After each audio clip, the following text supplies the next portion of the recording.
फिर पुरुष ने देह धरी नहीं कोय, वो देह की बात नहीं कर रहे हैं। शब्द स्वरूपी रूप है, घट घट बोले सोए।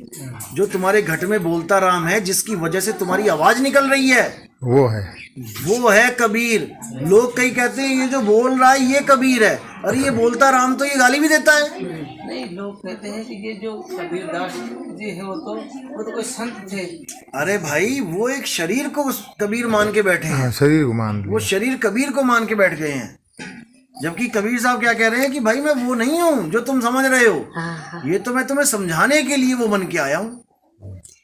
देह नहीं है कबीर साहब, विदेह हैं, लेकिन हमें समझाने मात्र के लिए, अपने स्वरूप को जनवाने के लिए देह धारण करके आते हैं। होते विदे दे धराए, देह का नाम कबीर कहवाए। थे विदे दे धर आए, काया कबीर कहाए।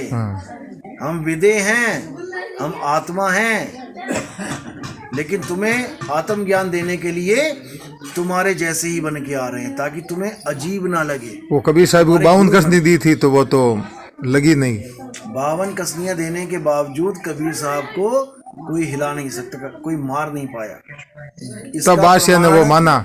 इसका प्रमाण गुरु ग्रंथ साहब में भी आता है। सिख धर्म भी नहीं मानता कि कबीर साहब माँ बाप से नहीं आए थे, लेकिन वो भी लिख के बैठे हैं कि गंगा की लहर में मेरी टूटी जंजीर मृगशाला पे बैठे कबीर। हेलो, ये 52 कसनियों में एक कसनी थी कि उनको गंगा में बांध के फेंक दिया गया था। ये 52 कसनियों में एक कसनी है। उस एक कसनी का जिक्र भी गुरु ग्रंथ साहब में आ जाता है।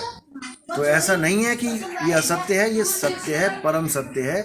लेकिन हम प्रेशर नहीं करते, कंपेल नहीं करते, किसी को प्रेशर नहीं देते कि तू मान इसको। हम कहते भैया मानना है तो मानो, नहीं मानना है तो मत मानो, लेकिन तुम ज्ञान